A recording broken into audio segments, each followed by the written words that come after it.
Hello student, good morning to all of you. I am Akhilesh Pathak and I welcome to all of you in today's my online video class. So dear student, just I want to inform you firstly that we will study about the India, our country, which is the chapter of class 4, subject social study. So all students, it's a humble request. Firstly, open your book, then we will study, because just I am giving all of things related with this chapter word wise with your book. So please open your book.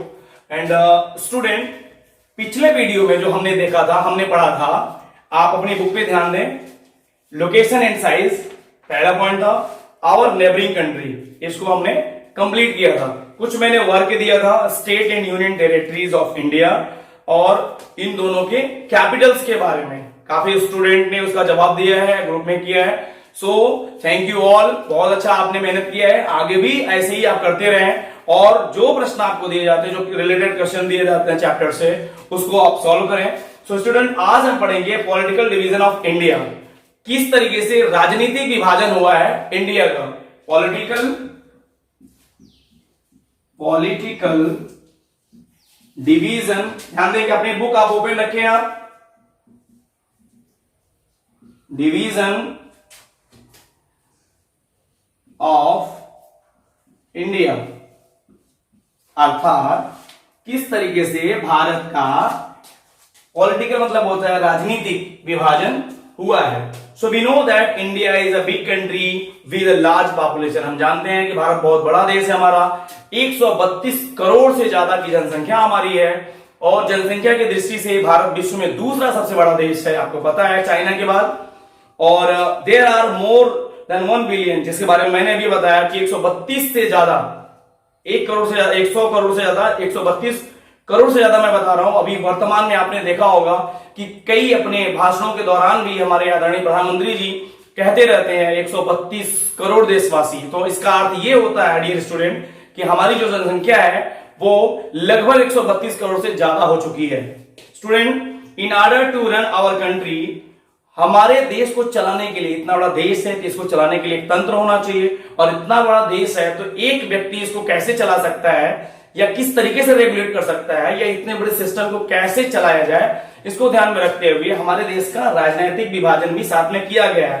तो dear student, number of state हमारे यहां कितने हैं? पहले 29 हुआ करते थे, पहले 29 थे, लेकिन इसमें जो एक था जम्मू कश्मीर, वो जम्मू कश्मीर एंड लद्दाख में वो अलग करके 2 यूनियन टेरिटरी बना दिया गया है स्टूडेंट. तो अब हमारे नंबर ऑफ स्टेट जो है वो कितने हैं? 28. ठीक है. और यूनियन टेरिटरी कितने हैं? 9. पहले 7 थे, बाद में अब जम्मू कश्मीर और लद्दाख दो मिलाकर कितने हो गए? 9 हो गए. सो स्टूडेंट, स्टेट टोटल 28 और यूनियन टेरिटरी 9 इसमें बांटा गया है. Union territory is an administration division of India ruled directly by the central government, unlike the state which have their own elected government. Dear student, union territory वो जगह है, या इस तरीके से वो पॉलिटिकल डिवीजन है जहां पे जो चुनाव लोकल वहां पे होते हैं, वहां की लोकल पार्टियों का पूरा रेगुलेशन नहीं होता है, पूरा नियंत्रण नहीं होता है, बल्कि उसके ऊपर नियंत्रण किसका होता है? केंद्र सरकार का, भारत सरकार का उसके ऊपर नियंत्रण होता है. 7 सिस्टर्स. डियर स्टूडेंट, हम 7 सिस्टर्स, हमारे भारत के मैप से संबंधित ये है. 7 सिस्टर्स कहा किसको जाता है? एक्चुअली हमारे जो 7 राज्य हैं, जिसको देखें आप, कहा गया 7 state in north eastern India.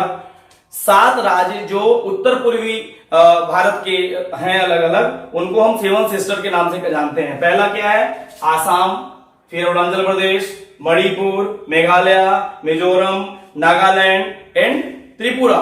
ये 7 राज्य हैं जिनको 7 सिस्टर्स के नाम से जाना जाता है. ये आप याद रखेंगे. So there are more than a billion people in India. They belong to different religious, tribes and races. Dear student, हमारे यहाँ 100 करोड़ से ज्यादा की आबादी मैंने बताया. इसके पहले मैंने बताया है कि 132 करोड़ जो बोला जा रहा है ऑफिशियली, प्रधानमंत्री जी में हमारे लगातार बीच में बोलते रहते हैं. सो इतनी बड़ी जनसंख्या है, इसमें ढेर सारा डायवर्सिटी है, अलग अलग जाति, धर्म, वर्ग, संप्रदाय, और स्त्री पुरुष में आप देख सकते हैं, उसमें बटा हुआ डिवीजन एक अलग तरीके से है। एक तमाम तरीके से देखें तो डिवीजन जो इंडिया का है, बोलते हैं प्रधानमंत्री हमारे जो सबसे पहले रहे हैं स्टूडेंट, में आपको बता दूं, पंडित जवाहरलाल नेहरू, उन्होंने लिखा हुआ यूनिटी इन डाइवर्सिटी, अर्थात अनेकता में एकता। यहां इतनी सारी अनेकता होते हुए, अलग अलग एक विभेद होते हुए भी हम सभी एक हैं और हम सभी भारतीय हैं। तो आप समझ सकते हैं इसमें जो दिया गया है कितने अलग अलग चीज। आप कुछ दूरी पे जाएंगे, भारत में ये विशेषता मिलती है, उनके बोलचाल बदल जाते हैं, रहन सहन बदल जाते हैं, लोगों के खान पान बदल जाते हैं। कुछ चीजें जो आपके लिए अच्छी हैं लेकिन अन्य राज्यों में चले जाइए तो उनके लिए अच्छी नहीं है। कुछ जगहों पे जो लैंग्वेज है हमारे लिए, हमारे यहाँ पे जो लोकल लैंग्वेज हमारी मदर टंग जो हिंदी है वो ज्यादा इंफ्लुएंस रखती है, प्रभाव रखती है। लेकिन बाकी जगहों पे अभी आप दक्षिण भारत में चले जाओ, केरला, कर्नाटका, यहाँ पे तो इंग्लिश मैक्सिमम भाषा, मैक्सिमम टाइम बोला जाता है। सो स्टूडेंट, अलग अलग जगहों की, यहाँ पे भारत के ही अंदर इतनी विविधता है, उसके बाद भी भारत में एकता है। और स्टूडेंट, ये स्टेट एंड यूनियन टेरिटरी से संबंधित मैंने पिछले वीडियो में प्रश्न भी दिया था।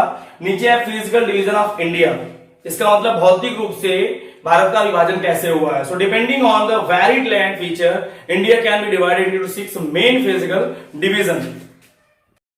मैंने बताया कि भारत का फिजिकल डिवीजन वो 6 प्रकार से हुआ है। पेज पलटे आप देखेंगे, इसमें पहला है द नॉर्दर्न माउंटेन्स, अर्थात उत्तरी जो पहाड़ है। द नॉर्दर्न प्लेन्स, उत्तरी मैदान। द वेस्टर्न डिजर्ट, पश्चिमी डिजर्ट मतलब क्या होता है? डिजर्ट। स्टूडेंट, अगर आपसे पूछा जाए डिजर्ट क्या होता है तो वो रेगिस्तान होता है, अर्थात जहां पे बालू की अधिकता पाई जाती है। सो वेस्टर्न डिजर्ट मतलब पश्चिमी रेगिस्तान। द साउदर्न प्लेट्यू, दक्षिण का पठार। द कोस्टल प्लेन्स, मैदानी भाग, तटीय जो बोलते हैं, तटीय मैदानी भाग। The Iceland.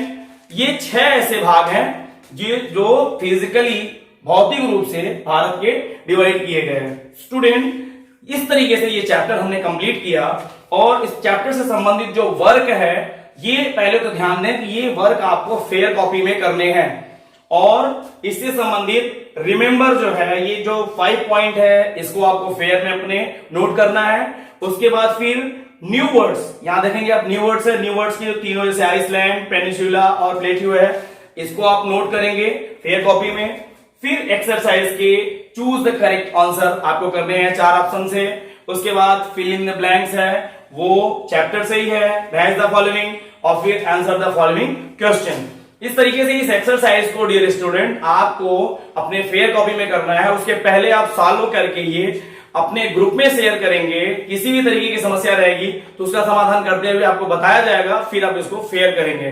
तो इसको कंप्लीट करते हैं, फिर आपके साथ मिलते हैं हम लोग अगले चैप्टर के साथ अगले वीडियो में। तब तक के लिए थैंक यू सो मच।